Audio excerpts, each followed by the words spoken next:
Ini ada pertanyaan dari salah seorang jamaah tentang tema yang sangat up to date dan aktual. Saya bacakan dulu pertanyaan. Assalamualaikum Ustadz, saya ingin tanya, mohon nanti dijelaskan di kajian Al-Huda tentang kata aulia di surat Al-Maidah 51. Mengapa ada perbedaan pendapat dari para ulama tentang arti kata itu?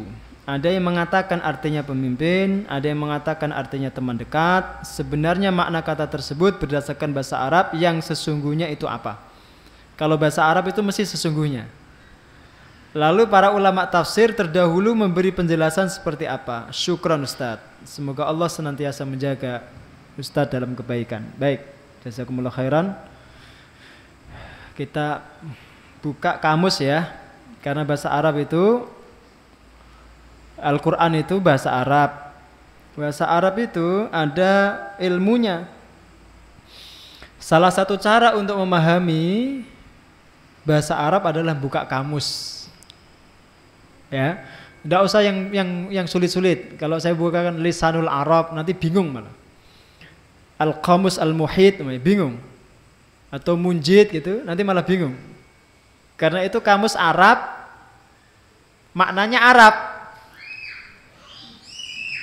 Bahkan Lisanul Arab itu kalau kita buka, kita mencari aulia, itu nyarinya di ya, bukan di waw. Nanti bingung. Atau kalau kita buka Asrarul Balaghah, nanti bingung malah. Nah, kita bukakan yang kamus Indonesia Arab saja. Kamus apa itu? Al-Munawwir. Saya punya PDF-nya ini 1595 halaman elektronik. Saya buka aja ya. Saya jelaskan. Saya tadi buka kamus-kamus Arab persis seperti ini. Jadi kelihatannya kamus ini, kelihatannya kalau dugaan saya bukan meniru ya, tetapi memang begitu udah bahasa Arab itu. Dia diterjemahkan dari bahasa Arab. Kita lihat dari huruf waw, lam, dan ya. Waliya. Apa makna waliya itu?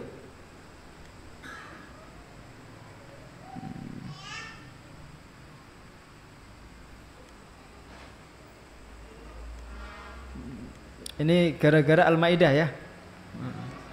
Kita tambah cerdas. Jangan gara-gara Ahok. Gara-gara Al-Maidah. Waliya, walyan, wa wilayatan. Waliya itu kata kerja bentuk lampau.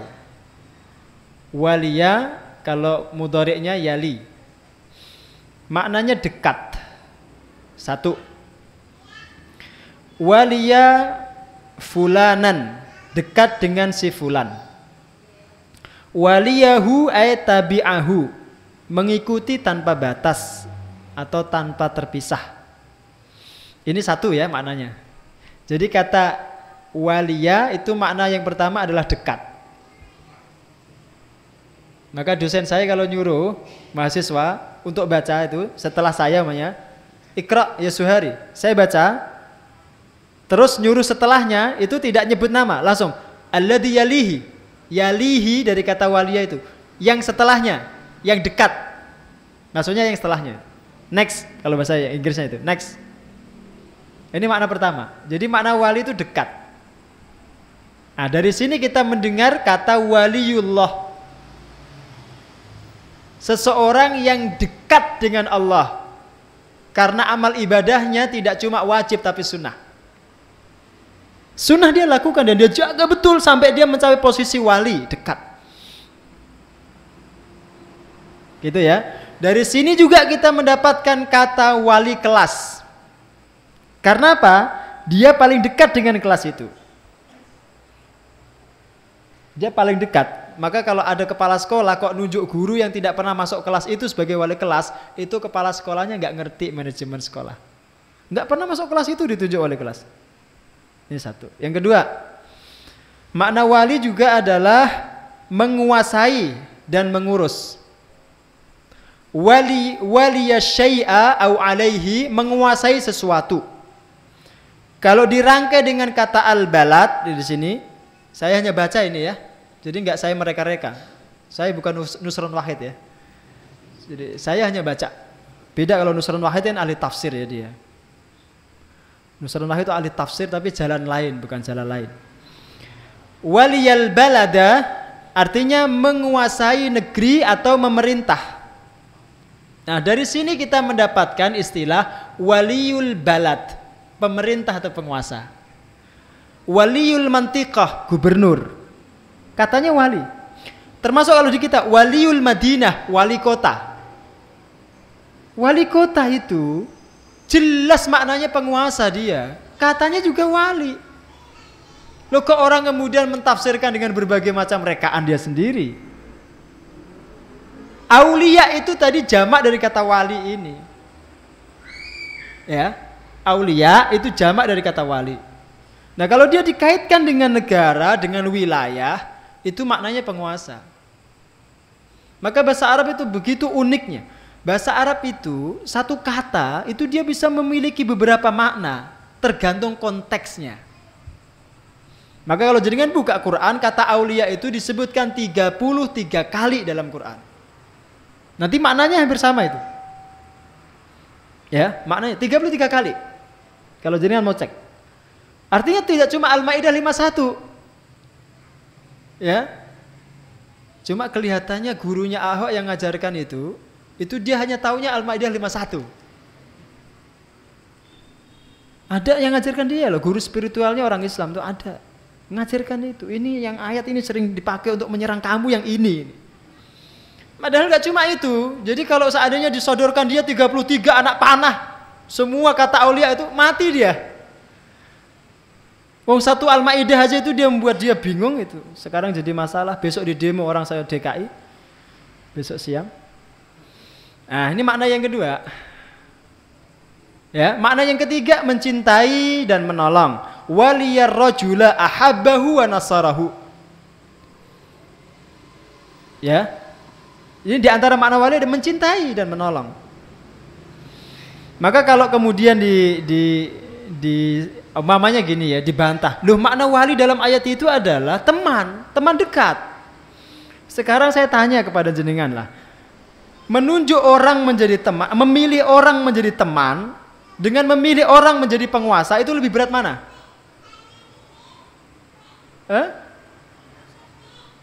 Teman dekat loh. Al-Quran tuh melarang kita menunjuk seseorang menjadi penguasa yang bukan golongan kita. Penguasa dengan teman itu lebih parah mana? Loh, kalau teman dekat aja tidak boleh, apalagi penguasa gitu. Teman itu tidak semua masalah kita berikan ke dia loh. Tapi kalau penguasa itu semuanya kita berikan. Rahasia negara kita kasih ke dia. Rahasia negara, urusan-urusan negara kita kasih ke dia. Lebih parah enggak? Lebih parah. Karena teman dengan teman itu ada sesuatu yang private itu tidak kita sampaikan ke dia masih.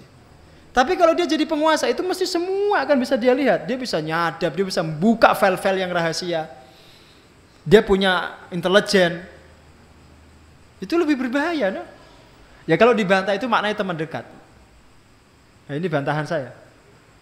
Yang menjadikan teman dekat aja tidak boleh apalagi penguasa. Jadi pakainya mafhum aulawi. Kita lihat yang lain. Walla fulanan maknanya adalah dia mengangkat si fulan sebagai penguasa. Ini maknanya kalau walla yuwalli. Maka kalau kalimatnya wuliya Abdul Aziz, Umar bin Abdul Aziz gitu ya. Fi sanah kada. Itu maknanya Umar bin Abdul Aziz ditunjuk menjadi penguasa pada tahun kesekian. Itu makna wuliya dari kata wali itu. Nah, agar kita nggak dibodoh-bodohi, bahasanya dia. Agar kita nggak dibodoh-bodohi maka kita belajar. Kan kita dikatakan bodoh. Al-Quran sendiri kita nggak paham. Nah, wa aula fulanan al-amra maknanya adalah dia menguasakan atau mempercayakan urusan itu kepada si fulan. Dari sinilah muncul kata waliyul amri. Pernah dengar kan? Waliul amri, orang yang memegang urusan umat, urusan masyarakat disebut waliul amri. Auliyaul umur. Dan di kamus ini juga ada. Tadi saya baca semua ini sebelum saya ke sini. Pemerintah itu auliyaul, bahasanya ini sebentar. Auliyaul wilayah. Kalimatnya ya.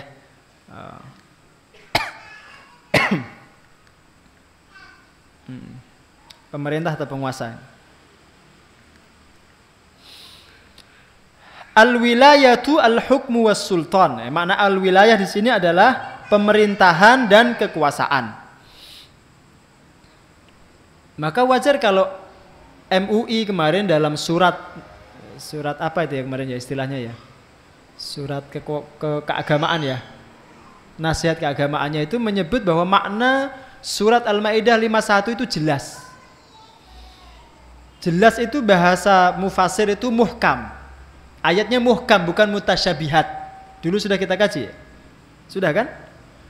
Muhkam itu maknanya jelas, tidak mutasyabihat. Cuma kehebatan orang-orang munafik yang sekarang diwakili orang-orang jin itu adalah menjadikan yang muhkam itu mutasyabihat. Menjadikan yang muhkam, yang jelas maknanya itu menjadi tidak jelas. Itu kehebatan mereka dalam tanda kutip. Nah, ini makna ya. Jadi mengangkat, menguasakan, mempercayakan. Itu makna aulia. Maka kalau kita lihat konteks ayatnya, ya betul apa yang disampaikan Majelis Ulama. Kalaulah ayat itu dibantah, masih ada 32 ayat yang lain yang bicara tentang aulia itu. Dan itu bisa dicek dalam kitab-kitab tafsir. Para ulama kita itu bukan berbeda pendapat, bukan. Tetapi memang kata wali itu mengandung beberapa makna gitu loh. Dan biasanya dalam tafsir yang dia rinci itu disebutkan semua maknanya. Tadi saya juga membaca kitabnya, bukunya Quraisy Shihab ya. Jadi kalau sebagian orang mendasari pendapatnya dengan tafsirnya Quraisy Shihab, itu juga dia sebenarnya salah. Karena Quraisy Shihab juga membahasnya utuh, termasuk makna wali itu pemerintah dan penguasa. Coba dicek. Saya punya di kitabnya itu. Di rumah itu saya punya kitabnya itu. Bukunya. Tafsirnya apa itu? Al-Misbah. Ya, saya ada. Saya baca semua tadi. Jadi di antara makna wali juga pemerintah dan penguasa, dia sebutkan juga di situ. Kenapa? Karena dia bukan mufasir. Quraisy Shihab itu bukan mufasir, dia adalah dokter tafsir. Dua hal yang berbeda. Dokter tafsir itu tugasnya hanya menukil pendapat para mufasir. Kalau dia mentafsirkan sendiri tanpa merujuk pada referensi, dia sudah mufasir. Dan dia tidak melakukan itu. Quraisy Shihab itu menukil dari pendapat para ulama sebelumnya. Dia letakkan di bukunya. Maka juga maknanya kalau dibaca lengkap, itu ada pemerintah dan penguasa maknanya. Nanti dicari sendiri ya, Al-Misbah itu. Ada 30 jilid. Tapi sekarang tidak bisa dibeli satuan. Dibelinya paket. 1 juta berapa gitu harganya. Kalau yang nggak punya duit, ya bisa pinjam ke rumah ya. Ah, ini makna wali ya.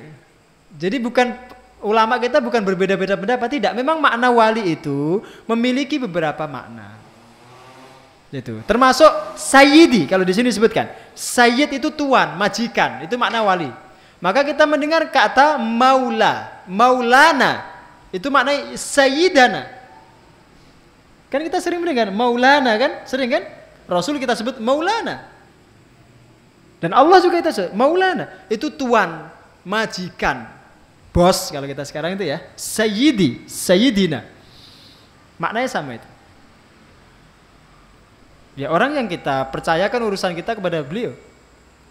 Nah, sehingga wajarlah kalau kemudian ulama kita itu melihat secara umum makna wali itu kalau dikaitkan dengan urusan pemerintahan, kekuasaan berarti dia penguasa. Berarti makna ayat 51 surat Al-Maidah itu jangan tunjuk orang Yahudi dan Nasrani sebagai penguasa kalian. Dan dalam sejarah Rasul tidak pernah melakukan itu. Nah, kalau Profesor Hamka Haq kemarin di ELC itu mengatakan Nabi Muhammad dan para sahabat itu juga pernah dipimpin orang-orang kafir di Mekah. Loh ya wajar.